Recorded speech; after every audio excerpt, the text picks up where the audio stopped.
दिल्ली के जंतर मंतर पर पहलवानों का धरना प्रदर्शन जारी है। खिलाड़ियों की मांग है कि अगर ब्रजभूषण शरण सिंह के खिलाफ कार्यवाही नहीं हुई तो वो अपना मेडल वापस कर देंगे। क्या होगी पहलवानों की आगे की रणनीति, कब होगी ब्रजभूषण की गिरफ्तारी, क्यों हरियाणा सरकार ने बनाया किनारा, देखते इस रिपोर्ट में। दिल्ली के जंतर मंतर पर पहलवानों का धरना प्रदर्शन जारी है। खिलाड़ियों की मांग है कि अगर ब्रजभूषण शरण सिंह के खिलाफ कार्यवाही नहीं हुई तो वो अपना मेडल वापस कर देंगे। इस बीच पहलवानों से छेड़छाड़ मामले में पुलिस ने सभी 7 शिकायतकर्ता रेसलर के बयान दर्ज कर चुकी है। सभी शिकायतकर्ताओं के बयान नई दिल्ली डिस्ट्रिक्ट में हुए हैं।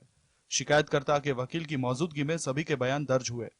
शिकायतकर्ताओं ने अलग अलग इंसिडेंट के बारे में बयान दिए हैं, लेकिन छेड़छाड़ की तारीख किसी भी पहलवान को याद नहीं। जल्दी ब्रजभूषण शरण सिंह के बयान दर्ज हो सकते हैं। भारतीय कुश्ती महासंघ के अध्यक्ष और भाजपा सांसद ब्रजभूषण शरण सिंह के खिलाफ प्रदर्शन कर रहे पहलवानों को एक और बड़ा झटका लगा है। हरियाणा सरकार ने इसे पूरे विवाद से किनारा कर लिया है। बीजेपी नेता या तो इस मुद्दे पर बोलने से बच रहे हैं या दावा कर रहे हैं कि ये मुद्दा राज्य से संबंधित नहीं है। खुद मुख्यमंत्री मनोहर लाल खट्टर ने कहा कि दबाव बनाने की बजाय समस्या को बातचीत के जरिए सुलझाया जा सकता है। Bureau report, GSTV। Shanghai Cooperation Organisation की बैठक में पाकिस्तान और भारत के विदेश मंत्रियों की मुलाकात हुई। शुक्रवार को गोवा में विदेश मंत्रियों के स्वागत के दौरान एस जयशंकर ने दूर से ही किया नमस्ते, पर हाथ नहीं मिलाया, तो बिलावल ने भी सिर्फ हाथ जोड़े। आतंकवाद के मुद्दे पर क्या ये दूरी ही रहेगी या कुछ रास्ता निकलेगा, देखते रिपोर्ट अंदर की बात में। शंघाई कोऑपरेशन ऑर्गेनाइजेशन की बैठक में पाकिस्तान और भारत विदेश मंत्रियों की मुलाकात हुई। शुक्रवार को गोवा में विदेश मंत्रियों के स्वागत के दौरान एस जयशंकर ने हाथ नहीं मिलाया, सिर्फ नमस्ते किया और दूरी बनाई, तो बिलावल ने भी हाथ जोड़ा। वहीं पाक विदेश मंत्री भुट्टो से मिलने के 10 मिनट बाद ही विदेश मंत्री एस जयशंकर ने आतंकवाद का मुद्दा उठाया। उन्होंने कहा, आतंकवाद दुनिया के लिए बड़ा खतरा है, इसे किसी भी तरह सही नहीं ठहराया जा सकता। जयशंकर ने यह भी कहा कि आतंकवाद से हर रूप में लड़ना और उसे हर हाल में रोकना होगा। सीमा पर आतंकवाद को भी रोकना जरूरी है। आतंकवाद से लड़ाई SCO के वास्तविक लक्ष्यों में से एक है। पाकिस्तान के अलावा चीन, रूस समेत सभी सदस्य देशों के विदेश मंत्री भी इस बैठक में शामिल हुए थे। वही गुरुवार को फॉरेन मिनिस्टर एस जयशंकर ने चीन और रूस के विदेश मंत्रियों के साथ द्विपक्षीय चर्चा की थी। पाकिस्तान के साथ भारत की कोई बातचीत नहीं होगी। SCO की बैठक के दौरान पाकिस्तान की फॉरेन मिनिस्ट्री के प्रवक्ता मुमताज जहरा ने बयान दिया। उन्होंने कहा कि अभी तक मीटिंग में सब सही जा रहा है। भारत ने अभी तक हमें शिकायत का कोई मौका नहीं दिया। Bureau report, GSTV। पाकिस्तानी विदेश मंत्री बिलावल भुट्टो ने भारत दौरे पर कश्मीर का राग छेड़ा तो एस जयशंकर ने उन्हें करारा जवाब दिया और नींद से जागने की सलाह दे डाली। कैसे पाकिस्तान को भारत ने दिया जवाब, कब सुधरेगा पाकिस्तान, देखते इस रिपोर्ट में। पाकिस्तान के विदेश मंत्री बिलावल भुट्टो 2 दिनों तक भारत की जमीन पर रहने के बाद वापस अपने देश लौट गए हैं। बिलावल भुट्टो गोवा में शंघाई सहयोग संगठन के विदेश मंत्रियों की बैठक में शामिल होने आए थे, लेकिन जैसा कि पाकिस्तान की आदत है, वे यहां भी कश्मीर का राग छेड़ना नहीं भूले। बिलावल ने एक इंटरव्यू में आर्टिकल 370 का भी जिक्र किया और भारत के विदेश मंत्री एस जयशंकर से मुलाकात न होने के पीछे इसे वजह बताया। वहीं भारतीय विदेश मंत्री जयशंकर ने बिलावल पर तंज कसते हुए उन्हें नींद से जागने की सलाह दे डाली। बिलावल भुट्टो ने अनुच्छेद 370 रद्द करने की मांग उठाई तो भारतीय विदेश मंत्री एस जयशंकर ने अपने पाकिस्तानी समकक्ष को फटकार लगाते हुए नींद से जागने की सलाह दे डाली। SCO की बैठक के बाद एक प्रेस कॉन्फ्रेंस में जयशंकर ने अंग्रेजी मुहावरे wake up and smell the coffee, नींद से जागो और कॉफी की खुशबू को लो का जिक्र करते हुए कहा कि आर्टिकल 370 अब इतिहास है। जो लोग इसकी बात कर रहे हैं उन्हें नींद से जाग जाना चाहिए। इसके पहले बिलावल भुट्टो ने कश्मीर में G20 के आयोजन पर भी आपत्ति जताई थी। कश्मीर भारत का अभिन्न था, है और रहेगा। Bureau report, GSTV। तो पीएम नरेंद्र मोदी ने शनिवार को सुबह बेंगलुरु में 26 किलोमीटर लंबा रोड शो शुरू किया तो अनोखे नजारे दिखाई दिए। कर्नाटक विधानसभा चुनाव प्रचार के दौरान बजरंग दल पर प्रतिबंध विवाद के बीच पीएम मोदी के इस रोड शो के दौरान भगवान हनुमान के वेश में भी एक व्यक्ति नजर आया। कर्नाटक विधानसभा चुनाव में इस वक्त बजरंग दल पर बैन का मुद्दा छाया हुआ है। क्या बजरंग बली को आगे कर कर्नाटक जीतेगी बीजेपी, देखते इस रिपोर्ट में। पीएम नरेंद्र मोदी ने आज शनिवार को सुबह बेंगलुरु में 26 किलोमीटर लंबा रोड शो किया तो अनोखे नजारे दिखाई दिए। कर्नाटक विधानसभा चुनाव प्रचार के दौरान बजरंग दल पर प्रतिबंध विवाद के बीच पीएम मोदी के इस रोड शो के दौरान भगवान हनुमान के वेश में ही भी एक व्यक्ति नजर आया। कर्नाटक विधानसभा चुनाव में इस वक्त बजरंग दल पर बैन का मुद्दा छाया हुआ है। इसका यह वीडियो सामने आया है। दरअसल कांग्रेस द्वारा अपने घोषणा पत्र में बजरंग दल को बैन करने की बात कही गई है और इस मुद्दे को बीजेपी ने हाथों हाथ ले लिया है। खुद पीएम मोदी ने इस मुद्दे को बजरंग बली से जोड़ते कांग्रेस पर जमकर निशाना साधा। कर्नाटक विधानसभा की 224 सीटों के लिए एक ही चरण में 10 मई को वोट डाले जाने हैं। 10 मई को होने वाले मतदान के लिए चुनाव प्रचार 8 मई की शाम 5 बजे थम जाएगा। चुनाव नतीजे 13 मई को आने वाले हैं। कर्नाटक चुनाव के लिए प्रचार अंतिम चरण में पहुंचा तो सत्ताधारी भारतीय जनता पार्टी ने पूरी ताकत झोंक दी। Bureau report, GSTV। प्रधानमंत्री नरेंद्र मोदी ने कर्नाटक की एक चुनावी जनसभा में फिल्म द केरल स्टोरी का जिक्र किया था। उससे लेकर अब AIMIM प्रमुख असदुद्दीन ओवैसी ने पीएम मोदी पर पलटवार किया। क्या कहा ओवैसी, देखते इस रिपोर्ट में। प्रधानमंत्री नरेंद्र मोदी ने भी एक दिन पहले कर्नाटक के बेल्लारी में चुनावी सभा को संबोधित करते हुए द केरल स्टोरी का जिक्र किया था और विपक्षी कांग्रेस पार्टी पर जमकर हमला बोला था। प्रधानमंत्री नरेंद्र मोदी के इस बयान पर AIMIM के अध्यक्ष असदुद्दीन ओवैसी ने पलटवार किया है। वो जो केरला में पिक्चर बनाई गई उसकी तायीद में प्रधानमंत्री अपने भाषण में बात कर रहे हैं।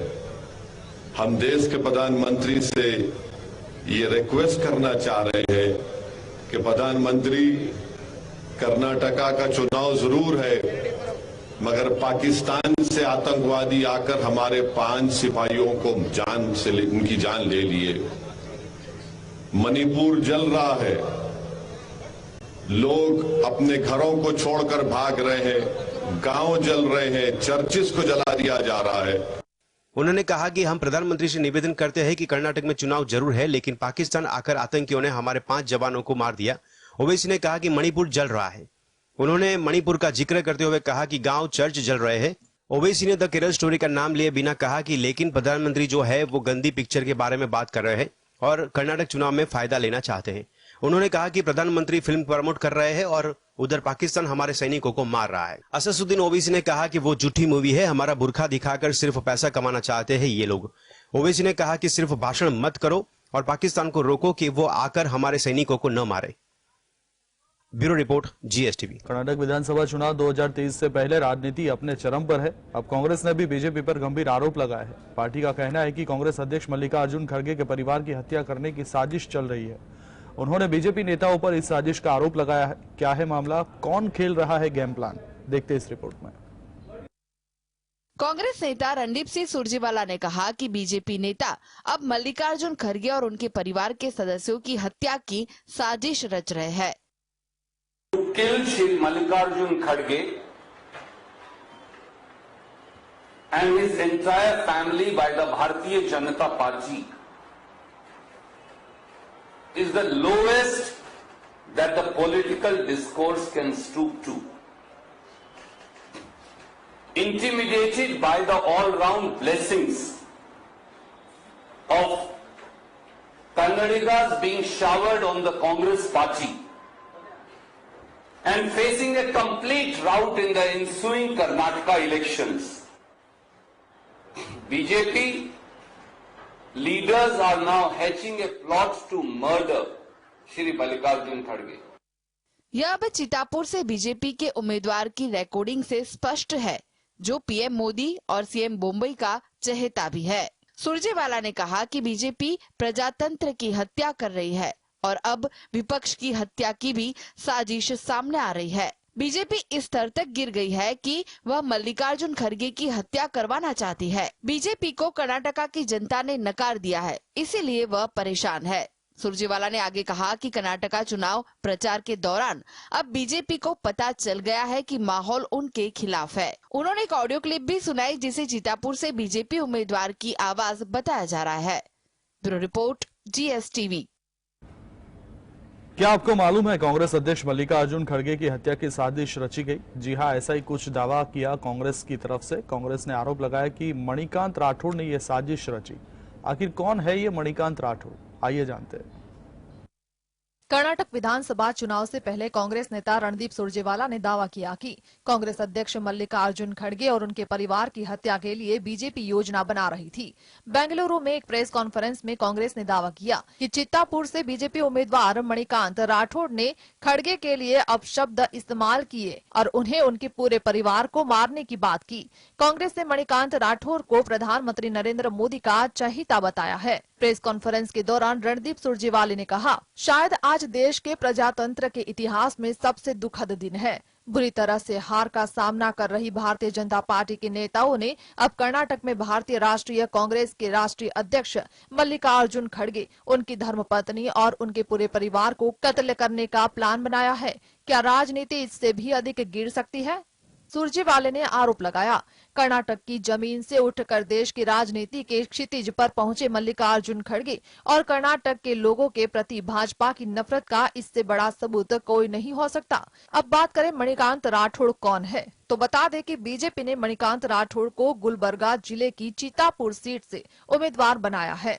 इसी सीट से मल्लिकार्जुन खड़गे के बेटे और प्रियंका खड़गे कांग्रेस उम्मीदवार के तौर पर चुनाव लड़ रहे हैं और यहीं से वह मौजूदा विधायक भी है। इससे पहले मणिकांत राठौड़ को 1 साल के लिए कालबुर्गी से निर्वासित किया जा चुका है। 28 वर्षीय राठौड़ के खिलाफ कलबुर्गी समेत कर्नाटक के कई जिलों में लगभग 40 आपराधिक मामले दर्ज है। उनके खिलाफ आरोप है हत्या, ड्रग्स और नशीले पदार्थों की तस्करी, आपराधिक धमकी और अवैध रूप से हथियार रखना शामिल है।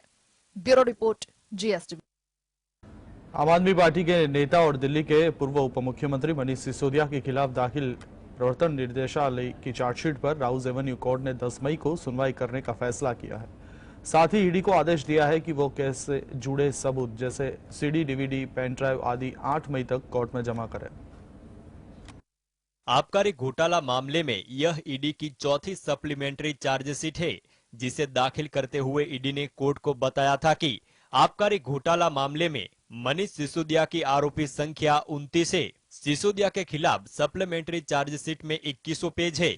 ईडी ने कोर्ट को यह भी बताया कि जांच में पाया गया है कि मनीष सिसोदिया के द्वारा आबकारी मंत्री रहते हुए अब तक करीब 622 करोड़ रुपए अपराध की आय का पता चला है। इन सभी के सबूत की सॉफ्ट कॉपी कोर्ट ने 8 मई तक जमा करने के लिए कहा है। सूत्रों ने जानकारी दी है कि ईडी ने दिल्ली शराब घोटाले से जुड़े मनी लॉन्ड्रिंग मामले में सिसोदिया को पहली बार आरोपी बताकर उन्हें नामजद करते हुए चार्जशीट दाखिल की है। प्रवर्तन निर्देशालय ने इस मामले में सिसोदिया को 9 मार्च को तिहाड़ जेल से गिरफ्तार किया था। सिसोदिया फिलहाल न्यायिक हिरासत में है। सबसे पहले सीबीआई ने उन्हें गिरफ्तार किया था, जो आबकारी नीति से जुड़े कथित घोटाले की जांच कर रही है। एजेंसी ने इस मामले में सिसोदिया को मुख्य षड्यंत्रकारी बताया है। संघीय जांच एजेंसी ने इस मामले में अभी तक सिसोदिया एवं 11 अन्य लोगों को गिरफ्तार किया है और उसका कहना है कि जांच अभी भी जारी है। Bureau report, GSTV। छत्तीसगढ़ के बिलासपुर प्रवास पर पहुंचे हिंदू नेता प्रवीण तोगड़िया ने काफी लंबे समय बाद महत्वपूर्ण विषयों पर बेबाकी से बयान दिए। उन्होंने कहा कि अखंड भारत का सवाल अगर सामने आता है तो समय आने पर उसे भी पूरा करके दिखा देंगे, लेकिन फिलहाल तो बचे हुए भारत में हिंदुओं को बचाने का संघर्ष जारी है। अंतर्राष्ट्रीय हिंदू परिषद के अध्यक्ष प्रवीण तोगड़िया ने कांग्रेस शासित राज्य छत्तीसगढ़ के मुख्यमंत्री भूपेश सरकार की जमकर तारीफ की। उन्होंने कहा कि हिंदुओं के हित में किसी भी दल के नेता काम करते हैं तो उनकी भी तारीफ होनी चाहिए, चाहे वह भाजपा हो, कांग्रेस या फिर कोई और दल हो। गौ हत्या को लेकर तोगड़िया ने कहा, गौ हत्या बंदी का कानून जब तक देश में लागू नहीं होगा, गौ हत्या बंद नहीं होगी। यह कानून बनना ही चाहिए। जिस तरह धारा 370 को हटाया गया, उसी तरह केंद्र सरकार गौ हत्या पर भी सख्त कानून बनाए। कोई भी हिंदू भूखा न रहे, बेरोजगार न हो और किसानों को फसल के उचित दाम मिले। ऐसा ही हिंदू राष्ट्र होने की कल्पना की है। बिलासपुर प्रवास के दौरान प्रवीण तोगड़िया ने कहा कि पूरे देश में हिंदू खतरे में है। देश में गौ हत्या, धर्मांतरण और हिंदू पर हमला हो रहा है। हम चिंतित है कि रामनवमी पर ही हमले क्यों होते हैं, हिंदू ही क्यों मारे जाते हैं। ईद और मोहर्रम पर तो कभी हमले नहीं होते। Bureau report. जम्मू कश्मीर में आतंकियों को खत्म करने के लिए सेना ऑपरेशन ऑल आउट चला रही है। राजौरी में गुफा का फायदा उठाकर आतंकियों ने छिपकर शुक्रवार को आईईडी हमला कर दिया था, जिससे 5 जवान शहीद हो गए। राजौरी के केसरी हिल्स की गुफाएं क्यों बनी आतंकियों की पनाहगाह, कौन सा रास्ता या गुफा बन सकती है खतरा, देखते इस रिपोर्ट में। पाकिस्तान में बैठे आतंकी आका और आईएसआई जम्मू कश्मीर में आतंकवाद को परोसने के लिए नई चाल चल रहे हैं। रिपोर्ट के मुताबिक पाकिस्तान राजौरी और पूंछ से सबसे ज्यादा आतंकी घुसपैठ और आतंकी वारदात को अंजाम देने की फिराक में है। इसके साथ ही इस इलाके में 12 से अधिक प्राकृतिक गुफाएं भी है, जिनमें आतंकी बड़ी घटना को अंजाम देकर या फिर घुसपैठ कर छुप जाते हैं। यही गुफाएं इन दिनों सुरक्षा बलों के लिए एक टेढ़ी खीर बन चुकी है। आइए जानते हैं कौन से 5 खुफिया रास्तों का इस्तेमाल करते हैं आतंकी। दुधनियाल लॉन्च पैड रूट से केथनवाली फारेस्ट से मगाम फारेस्ट से कुपवाड़ा आतंकी आ सकते हैं। कैल लॉन्च पैड रूट से लुलाब घाटी से क्षमा कल्लापुरा से कुपवाड़ा में घुसपैठ की जाती है। नल्ली पियो के रूट से होते हुए मंजूट के रास्ते दंडसेर फॉरेस्ट के जरिए कालाकोट से घुसपैठ हो सकती है। कोटकोतरा पियो के रूट से होते हुए आतंकी बगला और कालाकोट पहुंचने की फिराक में है। निकेल पियो के रूट से राजौरी और पूंछ में निकेल से बुधल होते हुए मंजीकोट के रास्ते घुसपैठ हो सकती है। सूत्रों के मुताबिक आतंकियों को पीओके में गांव वालों के बीच छिपाकर रखने के पीछे आईएसआई की चाल यह है कि इन पर किसी भी सुरक्षा एजेंसी की नजर न पड़े। Bureau report, GSTV। स्वास्थ्य संगठन यानी WHO ने बताया कि कोरोना अब वैश्विक महामारी नहीं है। इसके साथ ही WHO ने यह भी साफ किया कि उसका मतलब यह बिल्कुल नहीं है कि कोविड वायरस खत्म हो गया है। बता दें कि 30 जनवरी 2020 को इसे वैश्विक महामारी घोषित किया गया था। अब कैसा माहौल देखने को मिला, देखते इस रिपोर्ट। कोरोना के घटते मामलों के बीच विश्व स्वास्थ्य संगठन ने बड़ा ऐलान करते हुए दुनिया भर के लोगों को गुड न्यूज दी है। उन्होंने ऐलान किया कि कोरोना अब वैश्विक महामारी नहीं है। विश्व स्वास्थ्य संगठन ने शुक्रवार को कहा कि कोविड-19 अब वैश्विक हेल्थ इमरजेंसी के योग्य नहीं है। WHO ने दक्षिण पूर्व एशिया एवं पश्चिम एशिया में संक्रमण के मामलों में आई हालिया तेजी के संदर्भ में कहा कि भले ही आपातकालीन दौर खत्म हो गया हो, महामारी का अंत नहीं हुआ है। संयुक्त राष्ट्र की स्वास्थ्य एजेंसी ने कहा कि हर हफ्ते दुनिया भर में हजारों लोग अब भी संक्रमण से जान गंवा रहे हैं। WHO के महानिदेशक टेड्रोस ने कहा कि बहुत उम्मीद के साथ मैं घोषणा कर रहा हूं कि कोविड-19 वैश्विक स्वास्थ्य आपातकाल का दौर पार कर चुका है। इसका यह मतलब नहीं है कि कोविड-19 वैश्विक स्वास्थ्य खतरे के तौर पर खत्म हो गया है। इस महामारी की वजह से एक समय में दुनिया में विभिन्न देशों में लॉकडाउन लगाया गया था, जिससे दुनिया भर में अर्थव्यवस्थाएं प्रभावित हुई। कम से कम 70 लाख लोगों की मौत हो गई। Bureau report,